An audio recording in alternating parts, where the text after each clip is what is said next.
안녕하세요. 캡틴 스타입니다. 오늘 소개해드릴 책은 가장 생생하고 매력적인 공중의 역사, 지식의 경계를 누비는 경이로운 비행 인문학, 플레인 센스입니다. 이 책을 지으신 김동현님은요, 대한항공 수석 기장이시고 카이스트 경영학 석사이시며 전 국토교통부 위촉 심사관이시라고 하고요. 자, 1부 하이제킹부터 이야기는 시작됩니다. 예, 하이잭이라고 이제 인사를 나눈 거에서부터 이제 납치범들이 하는 얘기. 그러니까 예전 유래는 미국 서부 개척 시절입니다. 그때 이제 기차를 타고 이동할 때 이제 탈취범들이 그 기차를 세우기 위해서 추격을 하는데 그때 말을 타고 막 따라가는 그 납치범들이 그 기관사에다가 총구를 갖다 대고 인사하는 얘기, 하이잭이라고 인사하는 거에서 유래를 했습니다. 그래서 우리로 치면은 뭐 잭이란 이름 자체가 뭐 철수 뭐 아니면 뭐 민수 이런 식으로 쉬운 이름이기 때문에 그냥 이렇게 불러서 하이잭이라고 인사를 했던 거죠. 그래서 그냥 납치가 됐을 때 하이제킹 당했다 뭐 이런 식으로 많이 쓰잖아요. 그래서 이건 1962년 호주 퍼스 공항에 주기되어 있는 B727기를 사진을 찍은 건데요. 승객들은 항공권을 구입한 후에 각자 비행기가 있는 곳으로 그냥 걸어가서 탑승했다고 합니다. 예. 그러다 보니까 지금 같은 보안 검색 시절도 없던 시절이라서요. 그냥 자기가 있는 그 가방에 뭐 총이라든지 칼이라든지 이런 날카로운 흉기를 가지고 그냥 비행기를 타서는 승객들을 그 인질로 잡고 이제 기장이라든지 승무원들을 위협해서는 자기가 원하는 곳으로 데려가는 그런 납치가 빈번하게 벌어졌는데 이것들은 본인의 신념이나 이런 것 때문에 약간 그때는 좀 낭만적으로 그리고 그때 경험했던 승객들도 그냥 무용담처럼 얘기하는 시절이 있었다고 하네요. 우리나라에도 이런 비행기 납치가 있었던 시절이 있었습니다. 1960년대, 70년대에 이제 남북체제 대립이 극에 달했던 시절입니다. 그래서 1969년 12월 11일에 강릉을 떠나 서울로 향하던 대한항공기가 이륙 11분 만에 피랍되어서 원산 인근의 선덕비행장에 강제 착륙했던 사건이 있었고요. 사건 발생 2개월 만인 1970년 2월 14일에 판문점을 통해서 39명의 승객만 남측으로 송환했습니다. 4명의 승무원과 8명의 승객은 추가 조사가 필요하다는 이유를 들어서 송환을 거부했고 이들은 피랍 50년이 지난 지금까지도 가족들의 품으로 돌아오지 못하고 있다고 하네요. 처음에는 뭐 엉터리로 사실 발표를 했습니다. 승객으로 탑승했던 최현덕을 범인으로 지목했고 뭐 비행 중에 승객 조창희와 부기장 최성만을 현혹해서 비행기를 몰고 북으로 넘어갔다고 했지만 사실은 나중에 알려진 바에 의하면 남한에서 한창기라는 가명으로 활동하는 북한 공작원 조창희가 승객으로 가장해서 비행기 앞쪽 좌석에 앉아 있다가 권총을 꺼내두고 비행기를 납치했다고 합니다.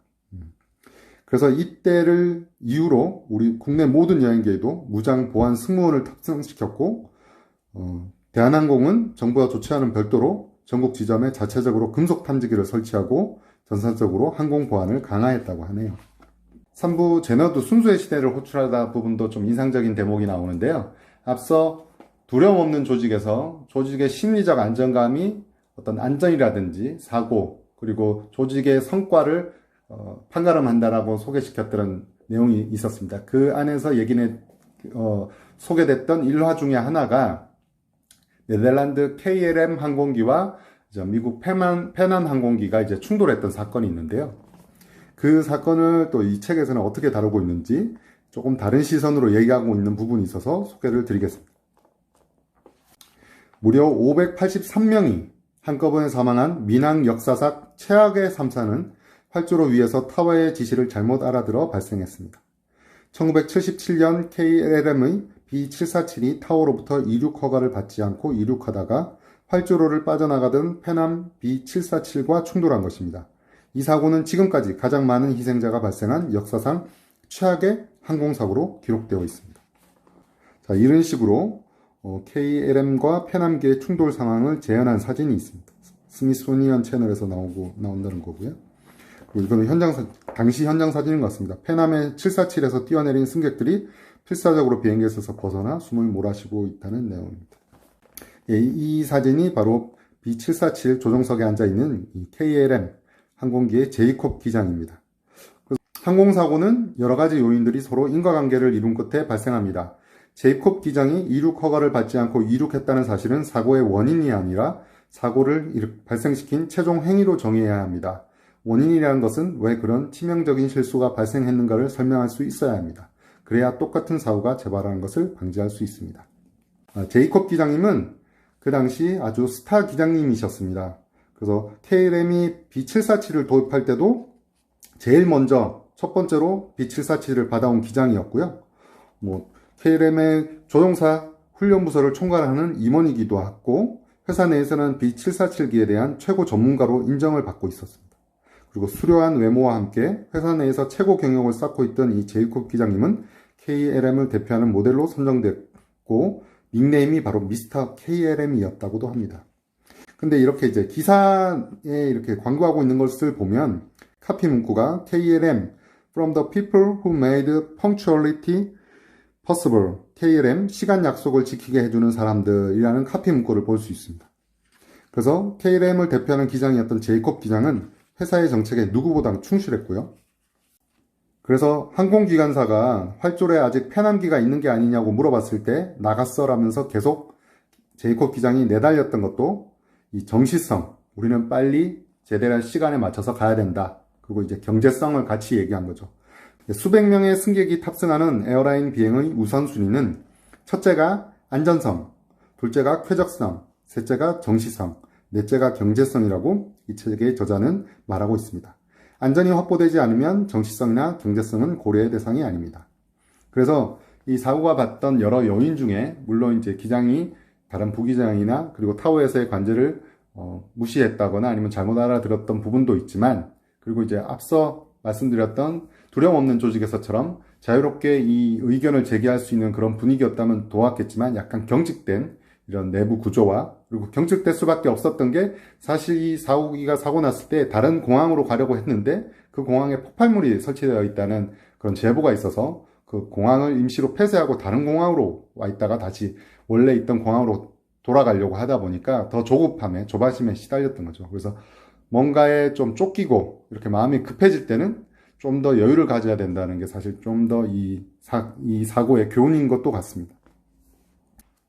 그래서 그 이후로 이제 콜사인을 좀 정해서 서로 누가 얘기하는지, 이때 사고 난 요인 중에 하나 요인이 관제탑이 여러 이 뒤엉킨 비행기들을 통제하는 가운데 누가 누구한테 얘기하고 또 누가 답변을 하고 있는지 서로 무선이 막 엉기다 보니까 그런 통제되지 않았던 이유도 있었다고 합니다.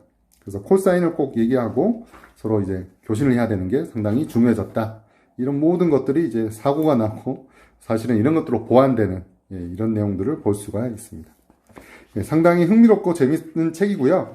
비행에 대해서 우리가 알지 못했던 다양한 이야기들을 얘기해주는 책입니다. 그래서 우리가 여행이 좀 더 지금보다 자유로워지는 시절에 더 비행기를 타고 갈 때 이 책을 보면 또 재밌어질 것 같고요. 사실 코로나19로 달라지는 어떤 비행의 어떤 모습들이라든지 체계가 있다 그러면 그것도 여기에 제공되지 않을까 싶습니다. 그래서 예전 코로나19 이전에는 국내선에서도 음료 제공을 했는데, 지금 코로나19 때문에 보니까 저가 항공이라서 그런지 몰라도 제가 최근에 탔던 비행기에서는 음료 제공을 하지 않았습니다. 그래서 이런 것도 뭔가 이제 비행기에서 기내식이라든지 음료 제공해주는 역사도 사실 처음부터 그랬던 건 아니고요. 그리고 더 놀라운 것은 비행기에서도 예전에 흡연이 가능했다는 겁니다. 그래서 그것 때문에 화재가 나서 비행기가 또 사고가 난 경우도 있었고요. 그런 다양한 사고와 거기에 대해서 보완된, 그래서 이제 모든 항공 매뉴얼 자체는 사실 피로 이루어졌다, 이런 말들도 나오거든요. 그래서 그런 다양한 인문학적 지식과 역사를 살펴보는 두 가지 재미가 동시에 있었던 것 같습니다. 다음에 또 재미난 책 이야기로 만나겠습니다. 안녕.